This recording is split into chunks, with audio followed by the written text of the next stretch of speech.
ચાલો નેક્સ્ટ પ્રશ્ન, પ્રશ્ન 7નો બી. પ્રશ્ન 7નો બી શું કીધું છે કે બાજુમાં દર્શાવેલ આકૃતિની પરિમિતિ શોધવાની છે. બરાબર છે. હવે પરિમિતિ એટલે શું? તો કે દરેક બાજુઓનો સરવાળો કરવાનો છે. તો અહીંયા તમને પરિમિતિ માટે અહીંયા 20 સેમી માપ છે એક બાજુનું માપ, બીજીનું 30 સેમી છે અને ત્રીજી બાજુ છે એનું 40 સેમી માપ છે. બરાબર. તો આપેલ ત્રિકોણની પરિમિતિ એટલે કે 20 + 30 + 40, 20 + 30 + 40, તો ત્રણેયનો સરવાળો કરીએ તો કેટલો આવશે? 90 સેન્ટીમીટર આવશે. બરાબર. નેક્સ્ટ ક્વેશ્ચન, જેની દરેક બાજુનું માપ 5 સેમી છે તેવા નિયમિત પંચકોણની પરિમિતિ શોધો. હવે અહીંયા તમને નિયમિત શબ્દ વાપરેલો છે. નિયમિત એટલે કે તેની બધી જ બાજુઓ તેમજ દરેક ખૂણાઓનો માપ સમાન હશે. બરાબર. એને જ નિયમિત આકૃતિ કહેવામાં આવે છે. તો અહીંયા તમને 5 સેમી એક બાજુનું માપ આપ્યું છે. ઇટ મીન્સ કે બધી બાજુનું માપ કેટલું થશે? 5, 5, 5, 5 થશે. ઓકે. તો આપેલ નિયમિત પંચકોણની પરિમિતિ બરાબર 5 ગુણ્યા બાજુની લંબાઈ. કારણ કે અહીંયા કેટલી બાજુ છે? 5. એટલે અહીંયા આપણે શું કર્યું? 5 ગુણ્યા બાજુની લંબાઈ. એટલે કે 5 ગુણ્યા બાજુની લંબાઈ આપણને કેટલી આપેલી છે? 5 સેમી. એટલે અહીંયા આપણે કેટલા રાખ્યા? 5 સેમી રાખ્યા. એટલે કે 55 25 સેમી. અને તમે 5 + 5 + 5 + 5 + 5 કરો તો પણ કેટલા થશે? 25 સેન્ટીમીટર જ થશે. ક્લિયર? તો અહીંયા આપણે આન્સર આવશે 25 સેમી. નેક્સ્ટ ક્વેશ્ચન, જેની લંબાઈ અને પહોળાઈ અનુક્રમે 9 મીટર અને 6 મીટર હોય તો તેવા લંબચોરસનું ક્ષેત્રફળ શોધો. બરાબર છે. લંબાઈ કેટલી આપેલી છે? 9 મીટર અને પહોળાઈ કેટલી આપેલી છે? 6 મીટર. તો અહીંયા લંબાઈ 9 મીટર આપેલી છે તમને, પહોળાઈ 6 મીટર આપેલી છે. આનું ક્ષેત્રફળ તો કે લંબચોરસનું ક્ષેત્રફળ બરાબર લંબાઈ ગુણ્યા પહોળાઈ. લંબાઈ કેટલી આપેલી છે? તો કે 9 મીટર. પહોળાઈ કેટલી આપેલી છે? તો કે 6 મીટર. 9 × 6 = 54. બરાબર. અને અહીંયા ક્ષેત્રફળ છે એ કેમ આવશે? મીટર સ્ક્વેરમાં આવશે. મીટર સ્ક્વેરમાં આવશે. તો આપણો આન્સર આવશે 54 મીટર સ્ક્વેર. ક્લિયર? ચાલો નેક્સ્ટ ક્વેશ્ચન, પ્રશ્ન 7નો સી. એક રૂમની લંબાઈ 6 મીટર છે અને પહોળાઈ 3 મીટર 50 સેમી છે તો રૂમના તળિયાને ઢાંકવા માટે કેટલા ચોરસ મીટર જાજમ જોઈએ? જાજમ એટલે કે ગાલીચો અથવા તો ચાદર કે આપણે જે પાથરીએ એની વાત છે અહીંયા. બરાબર. હવે રૂમની લંબાઈ તમને 6 મીટર આપેલી છે, પહોળાઈ 3 મીટર 50 સેમી આપેલી છે. હવે જ્યારે 2 યુનિટ આવે, મેં તમને આગળ કીધું એમ કે જ્યારે 2 યુનિટ આવે, 2 એકમો આવે, ત્યારે પોઈન્ટ પહેલાં મોટો એકમ બેસે અને પોઈન્ટ પછી નાનો એકમ રાખવાનો છે. બરાબર. તો અહીંયા 3 મીટર 50 સેમી છે અને આપણે પોઈન્ટમાં લખ્યું તો કેમ લખાય? 3.50. અને અહીંયા મોટો એકમ લાગશે. પાછળ કયો એકમ લાગશે? મોટો એકમ લાગશે. મીટર સેન્ટીમીટર છે તો મોટો કોણ છે? અહીંયા મીટર. બરાબર. તો અહીંયા મીટર આવશે. હવે અહીંયા આપણે જો આવી રીતે ચાદર પાથરીએ અથવા તો જાજમ જે આપણે અહીંયા શબ્દ આપેલો છે એ આપણે પાથરીએ તો એનું ક્ષેત્રફળ લેવું પડે. શું લેવું પડે? ક્ષેત્રફળ લેવું પડે. તો રૂમના તળિયાને ઢાંકવા માટેનું ક્ષેત્રફળ લંબાઈ ગુણ્યા પહોળાઈ. હવે અહીંયા લંબાઈ આપણને 6 મીટર આપેલું છે અને પહોળાઈ કેટલી આપેલી છે? તો કે 3.50 મીટર આપેલું છે. હવે બેનો આપણે ગુણાકાર કરશું તો આપણને ફાઇનલ આન્સર કેટલો મળશે? 21.00. એટલે કે 21 ચોરસ મીટર. કેટલું મળશે? 21 ચોરસ મીટર અથવા તો 21 મીટર સ્ક્વેર. બરાબર. બે ચાલે. તો આપણો આન્સર આવશે 21 metre square. Clear? Next question, 30 metre લંબાઈ બાજુવાળા ચોરસ બાગને ફરતે વિપુલ 5 આટા ફરે છે તો તેણે કેટલું અંતર કાપ્યું હશે?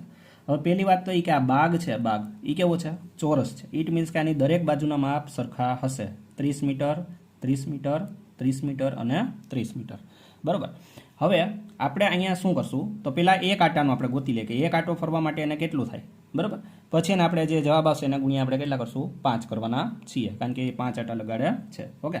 તો પહેલાં આપણે ફરતું ડિસ્ટન્સ ગોતવું હોય તો આપણે શું કરીએ છીએ? પરિમિતિ ગોતીએ છીએ. તો ચોરસ બાગની પરિમિતિ બરાબર 4 ગુણ્યા બાજુની લંબાઈ એટલે કે 4 ગુણ્યા 30 એટલે કે 120 મીટર. આ જે 120 મીટર આવ્યું એ એક રાઉન્ડ ફરે ને ત્યારનું ડિસ્ટન્સ છે. બરાબર. હવે આવા તો તે કેટલા રાઉન્ડ લગાડે છે? 5 રાઉન્ડ લગાડ્યા છે. તો આવા 5 આટા વડે કપાયેલું અંતર એટલે કે 5 ગુણ્યા 120. બરાબર ને? તો 12 × 5 = 60 અને પાછળ 0 તો છે જ. ઇટ મીન્સ કે જ્યારે આ જે 5 આટા લગાડશે વિપુલ ત્યારે ટોટલ કેટલું ચાલેલું હોય છે? 600 મીટર અંતર કાપેલું હોય છે. ક્લિયર? નેક્સ્ટ ક્વેશ્ચન, પ્રશ્ન 8. નીચે દર્શાવેલી દિવાસળી પેટર્ન બનાવવા માટે કયો નિયમ છે તે અનુસંધાને જોડકા જોડો. બરાબર છે. હવે આપણે આમાં સિમ્પલ છે કે ટી બનાવવું હોય, યુ બનાવવું હોય કે આવી કોઈ પણ મૂળાક્ષર બનાવવું હોય એ દિવાસળીથી આપણે કઈ રીતે બનાવીએ છીએ એ આપણે અહીંયા જોવાનું છે. બરાબર છે. તો અહીંયા જોવા જઈએ તો મૂળાક્ષર ટી માટે, તો ટી માટે તમારે કેટલી દિવાસળી જોઈએ? 2 જોઈએ, એક આડી અને એક ઊભી. તો આનું સૂત્ર શું લાગશે? 2n લાગશે. બરાબર. પછી એવી રીતે યુ બનાવવું હોય તો આપણે કેટલી દિવાસળી જોઈએ? તો કે 1, 2 અને 3. તો અહીંયા કેટલા આવશે? 3n આવશે. તેવી જ રીતે ઈ બનાવવા માટે આપણે 1, 2, 3, 4 અને 5. તો અહીંયા કેટલો આવશે? 5n આવશે. એવી રીતે મૂળાક્ષર એ બનાવવા માટે કેટલી દિવાસળી જોઈએ? તો કે 1, 2, 3, 4, 5 અને 6. તો અહીંયા 6n આવશે. એવી રીતે એક્સ બનાવવા માટે તો કેટલી દિવાસળી જોઈએ? 1, 2, 3, 4. ચારે પાખી માટે એક એક થશે એટલે કેટલી થશે? 4n દિવાસળી જોશે. ક્લિયર? તો આ તો સિમ્પલ હતું. બરાબર. તમારે જેટલી દિવાસળી ઉપયોગ કરો છો એ તમારું સૂત્ર બની જશે. ક્લિયર? નેક્સ્ટ ક્વેશ્ચન, દાખલા નંબર 9. નીચેનાનો ગુણોત્તર શોધો. એટલે કે બેના આપણે શું કરવાના છે? ભાગાકાર કરવાના છે. ઓકે, ચાલો. તેમાંનો પહેલો છે 33 કિલોમીટર અને 121 કિલોમીટર. ઇટ મીન્સ કે ગુણોત્તરમાં આપણે જોવા જઈએ તો ઉપર છે એ 33 કિલોમીટર આવશે અને નીચે કેટલા આવશે? 121 કિલોમીટર આવશે.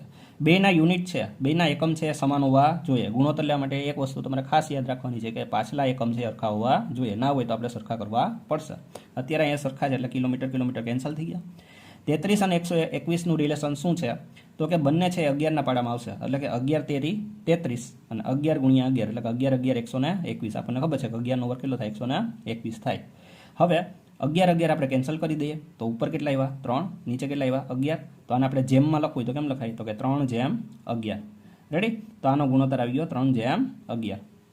નેક્સ્ટ ગુણોત્તર છે 60 મિનિટ અને 45 મિનિટનો ગુણોત્તર છે. એટલે કે 60 મિનિટ છે અંશમાં આવશે અને 45 મિનિટ છે ક્યાં આવશે? છેદમાં આવશે. ક્લિયર?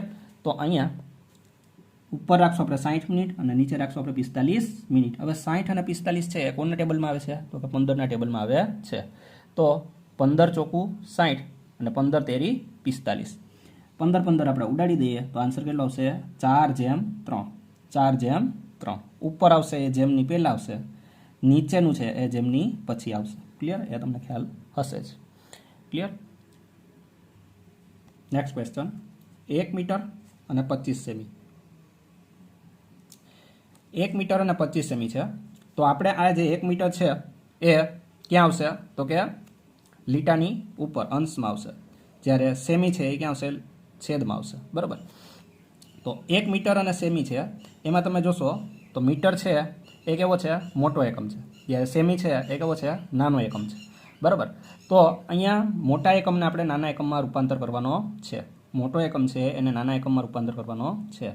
તો 1 મીટર એટલે કેટલા સેમી થાય? 100 સેમી થાય. કેટલા થાય? 100 સેમી થાય. હવે બે યુનિટ અહીંયા સમાન થઈ ગયા છે એટલે આપણો દાખલો આગળ લઈ જઈ શકશું. બરાબર. સેમી કેન્સલ થઈ ગયા. બરાબર.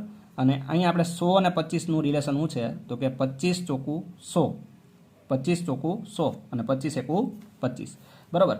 હવે અહીંથી 25 25 આપણે કેન્સલ કરી દઈએ તો ઉપર કેટલા આવ્યા? 4. નીચે કેટલા આવ્યા? 1. તો આનો આન્સર આવ્યો 4/1. ક્લિયર? લાસ્ટ ક્વેશ્ચન, 21 ગ્રામ અને 14 ગ્રામ. 21 ગ્રામ અને 14 ગ્રામ બંને ગ્રામમાં આપેલું છે એટલે કાંઈ આપણે અહીંયા કન્વર્ઝન કરવાનું છે નહીં. તો અંશમાં આવશે 21 ગ્રામ, છેદમાં આવશે 14 ગ્રામ. 21 અને 14 કોના ટેબલમાં આવે? તો કે 7ના ટેબલમાં આવશે. તો 7 તેરી 21, 7 દુ 14, 7 7 કેન્સલ. તો ઉપર કેટલા આવ્યા? 3. નીચે કેટલા આવ્યા? 2. તો આપણો ફાઇનલ આન્સર કેટલો આવશે? 3/2. ક્લિયર? તો આ તો આપણો દાખલા નંબર 9નો એ ક્વેશ્ચન. ક્લિયર? ચાલો, પ્રશ્ન 9નો બી. પ્રશ્ન 9નો બી. ભવ્યા અને નિશા વચ્ચે 50 પેન 3/2 ગુણોત્તરમાં વેચે છે. બરાબર છે. તો કઈ રીતે થશે? હવે અહીંયા જોઈએ તો આપણી પાસે ટોટલ પેન કેટલી છે? 50 પેન છે. કેટલી છે? 50. એમાંથી આપણે ભવ્યા અને નિશાના 2 ભાગ કરવાના છે. ભવ્યાને મળશે 3/3માં ભાગમાં મળશે અને નિશા છે 2 ભાગમાં મળશે. હવે તમે જુઓ આ બેના આપણે ભાગ સરવાળો કરી દઈએ તો કેટલા ભાગ થાય? 5 ભાગ થાય. કેટલા ભાગ થાય? 5 ભાગ થાય. 3 ને 2 કેટલા થાય? 5. આ 5 ભાગ છે એ કેટલાના દર્શાવે છે? તો કુલ 50 પેનને દર્શાવે છે. કેટલી પેનને દર્શાવે છે? 50 પેનને દર્શાવે છે. તો એક ભાગ છે એ કેટલીને દર્શાવતું હશે? 10 પેનને દર્શાવતું હશે.